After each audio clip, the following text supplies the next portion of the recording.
যখন যে সরকার আসে জাকির হোসেন সে একা একা নিজে গোপনে অবৈধভাবে তিনটা প্রমোশন নিয়েছে। দেখা গেছে সকালে হয়েছে চলতে যাইতেছে, বিকালে তার নাই। 20 টাকার পাউরুটি এনে খাওয়ালেই সে সকালে একটা সাইন করছে, রাতে একটা সাইন করছে, সাইন পাল্টিয়ে দিচ্ছে। এই ধরনের একটা অথর্ব লোককে বারবার এখানে চুক্তিভিত্তিক নিয়োগ দেওয়া হয়েছে। জাফর ওয়াজেদ এবং জাকির তাদের সুবিধার্থে এখানে কোনো মিটিং করতে দেয় নাই, মাছ চাষ করার আমার পারমিশন দেয় নাই, অনেক ভাইদেরকে দিয়েছে, আমাকে দেয় নাই। প্রথমত আমাদের জাফর ওয়াজেদ একেবারেই অযোগ্য, অথর্ব, এবং তারা আমরা দেখছি এখন চুক্তিভিত্তিক চাকরি দিয়েছে যে কজনকে, কারো ব্যাকগ্রাউন্ড ঠিক নাই, কারো বয়সের ঠিক নাই, তার লেজুর ভিত্তিগুলোরে চাকরি দিয়েছে। এবং আমাদের যারা স্থায়ীভাবে আছে দীর্ঘদিন ধরে 25 বছর 30 বছর কাজ করছে, সেই প্রকাশনা তো তাদের নামও দেয় না। সে যে কজন নিয়োগ দিয়েছে তার পোশাক মানুষ তাদেরকে করেছে, সব সুযোগ সুবিধা দিয়েছে, তাদের নাম দিয়েছে, এবং তাকে 20 টাকার পাউরুটি এনে খাওয়ালেই সে সকালে একটা সাইন করছে, রাতে একটা সাইন করছে, সাইন পাল্টিয়ে দিচ্ছে। এই ধরনের একটা অথর্ব লোককে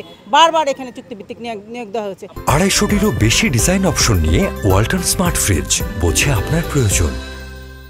জাফর ওয়াজেদ জাকির হোসেনের পদত্যাগ চাই, এই মুহূর্তে চাই। জাকির হোসেন যখন যে সরকার আসে জাকির হোসেন সে একা একা নিজে গোপনে অবৈধভাবে তিনটা প্রমোশন নিয়েছে, এবং বর্তমানে প্রধানমন্ত্রী কার্যালয়ে সাখাওয়াত মুন, সেও কনিষ্ঠ প্রশিক্ষক ছিল, 4টা প্রমোশন এখন পরিচালক, কিন্তু সে বিগত 3টা প্রমোশন নিয়েছে, সে কোনোদিন অফিস করে নাই। প্রধানমন্ত্রী দপ্তরের থেকে KM সাখাওয়াত মুন অবৈধভাবে সচিবকে দিয়ে এবং ডিজিকে দিয়ে, ডিজিকে সুবিধা দিয়েছে। ডিজির বিরুদ্ধে আমরা অনেকবার আন্দোলন করেছি এবং সবাই আন্দোলন করেছি। অপব্যবহার ক্ষমতা এবং এত অপব্যবহার করছে, সব ডকুমেন্ট আমি বলা সম্ভব না, সব ডকুমেন্ট আমাদের কাছে আছে, আপনারা দিব। এবং সকলকে এতটাই নির্যাতন করেছে, কেউ যদি কর্মচারী কথা বলতো তার ন্যায্য প্রভিডেন্ট ফান্ডের আমাদের একটা সমস্যা হচ্ছে, গত 3 বছর আগে আমরা আন্দোলন করেছিলাম। সেই গ্যাজেট অনুযায়ী পিএবি চলার কথা, পিএবি সেই গ্যাজেটে 15 সদস্যের মেম্বার থাকে, তারাই পিএবি চালাবেন। কিন্তু জাফর ওয়াজেদ এবং জাকির তাদের সুবিধার্থে এখানে কোনো মিটিং করতে দেয় নাই। এই শেষ পর্যন্ত আমাকে ট্রেনিং বিভাগের চলতি দায়িত্ব দিছিল ডিরেক্টর পদে, সেখান থেকে সরাই দিয়ে আমার 8 বছরের জুনিয়র মুন একটা বেনজির কাণ্ড করে গেছে। এখানে ও পিএম অফিসের পাওয়ার দিয়া এখানে সে জোর করে সে প্রমোশন নিয়ে গেছে গত 27 মার্চ।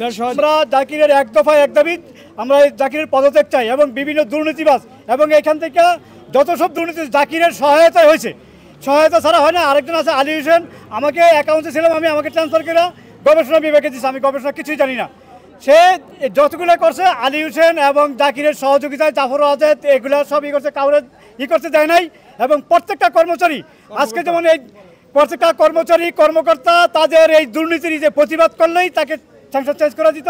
দেখা গেছে সকালে হয়েছে চলতে যাইতেছে, বিকালে তার নাই। আমাকে একটা ট্যাগ দিয়েছে যে উনি পিপজার সিনিয়র সভাপতি, অতএব তাকে এখানে দেওয়া যাবে না। আমি ফার্স্ট ক্লাস পাস হওয়ার পরেও এখানে আমাকে কেস দিয়েছে ডিজি মহোদয় নিজে, তারপরে কেন আমাকে আপনার মাছ চাষ করার আমার পারমিশন দেয় নাই? অনেক ভাইদেরকে দিয়েছে, আমাকে দেয় নাই। সব ভাইরা আহত হয়েছে, অনেকে ভর্তি হয় নাই। আমি তীব্র প্রতিবাদ জানাই এই ডিজির দুর্নীতির জন্য।